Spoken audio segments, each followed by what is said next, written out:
When you picture a healthy ocean, what do you see? Your favorite coastline? Leisurely walks on the beach? Swirling schools of fish? We all depend on the ocean and coasts in some way. For food, recreation, and even the regulation of our climate. We need to manage them responsibly. This is where ocean policy comes in.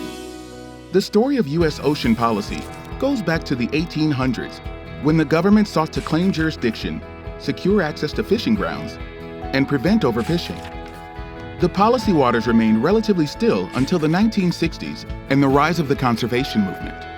In 1966, Congress created a commission to advise on how to protect ocean and coastal ecosystems. The resulting report contained over 120 recommendations for how the government could protect the ocean from overexploitation. In the years that followed, Congress passed bedrock environmental laws, like the Marine Mammal Protection Act, the Magnuson-Stevens Act, and more. The next big shift came with the Oceans Act in 2000.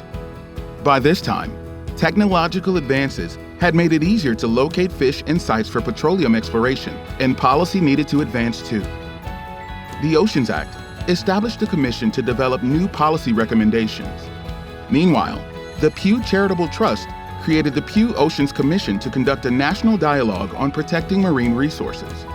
In 2009, President Obama created the Interagency Ocean Policy Task Force to pursue a long-sought goal: a national ocean policy focused on stewardship and a framework for putting more decision-making in the hands of regional experts.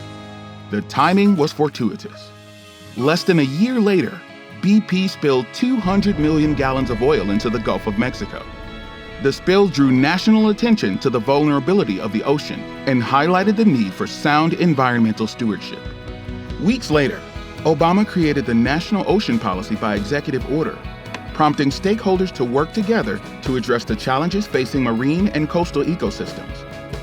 This coordinated approach led to more inclusive and well-informed federal and regional decision-making.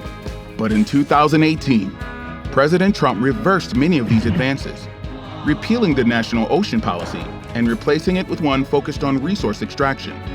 Today, threats to our ocean and coast are growing in the face of climate change.